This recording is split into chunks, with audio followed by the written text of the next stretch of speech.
In a dramatic turn of events that has sent shockwaves through the Canadian economy, U.S. President Donald Trump has issued a stark ultimatum to Prime Minister Mark Carney: rescind the controversial digital services tax or face an indefinite freeze on all trade negotiations and the specter of severe tariffs.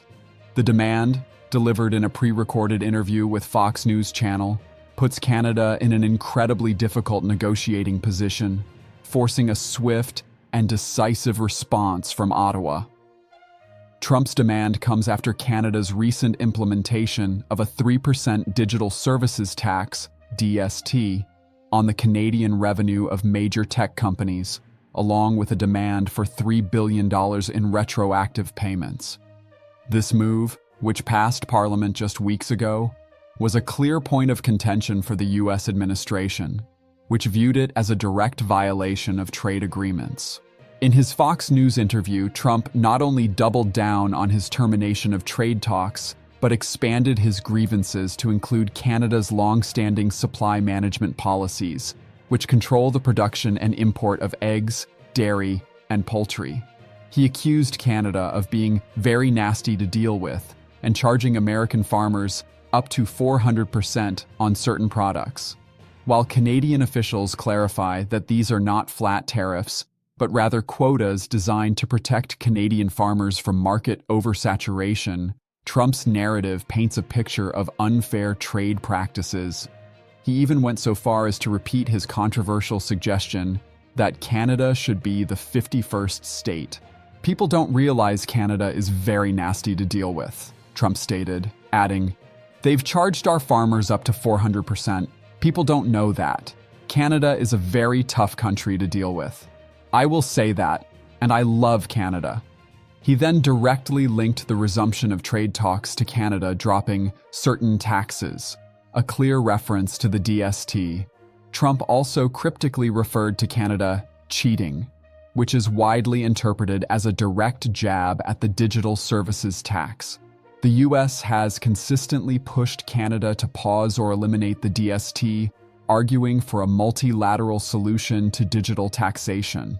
However, Canada, under the leadership of then Deputy Prime Minister and Minister of Finance Chrystia Freeland, grew impatient and proceeded with the tax's implementation last year, with retroactive payments due by the end of June. This decision, seemingly made to assert Canadian sovereignty, has instead triggered a full-blown trade confrontation. The American stance on import quotas, however, is not without its own complexities. The U.S. Customs and Border Protection website lists numerous commodities subject to import quotas, including brooms, ethyl alcohol, milk, cream, olives, and tuna. These quotas, similar to Canada's supply management system, are designed to protect domestic industries. This hypocrisy, say some analysts, underscores the political nature of Trump's demands. Prime Minister Mark Carney now faces a profound dilemma. He had previously boasted of his ability to navigate relations with Donald Trump, even attempting to spin Trump's earlier 51st state comments as a sign of respect, implying that Trump now viewed Canada as a sovereign nation. However, Trump's latest pronouncements utterly dismantle that narrative. "He doesn't give a crap about you, Mark," one observer bluntly remarked. "What he does give a crap about is these stupid decisions that you are making, or choosing not to make, that are complicating an already problematic relationship with the United States." The timing of this crisis could not be more critical. The digital services tax was arguably a risky move in an already fragile global trade environment, especially with a renewed America First agenda emanating from the White House.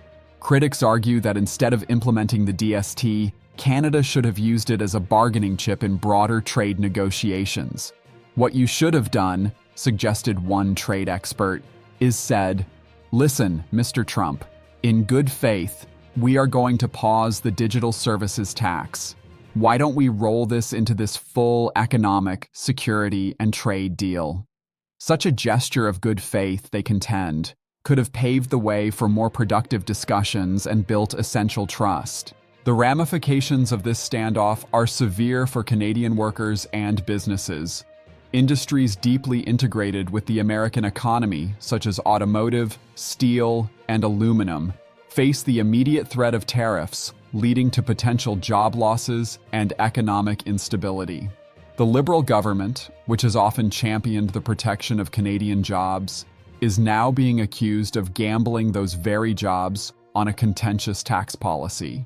As of Sunday night, the Canadian government announced a significant concession in response to Trump's ultimatum. Prime Minister Carney confirmed that Canada would rescind the digital services tax, halting the planned June 30th collection and initiating legislation to formally withdraw the tax. This move, Canada's Department of Finance stated, was made in anticipation of a mutually beneficial comprehensive trade arrangement with the United States. Both Carney and Trump have reportedly agreed to resume negotiations with a target of July 21, 2025 for a new deal. While this 11th-hour reversal has temporarily diffused the immediate crisis, it raises serious questions about Canada's negotiating strategy and Mark Carney's leadership. Has Canada been forced to capitulate, making Carney appear vulnerable to Trump's demands? Or is this a strategic retreat to facilitate broader, more critical trade discussions?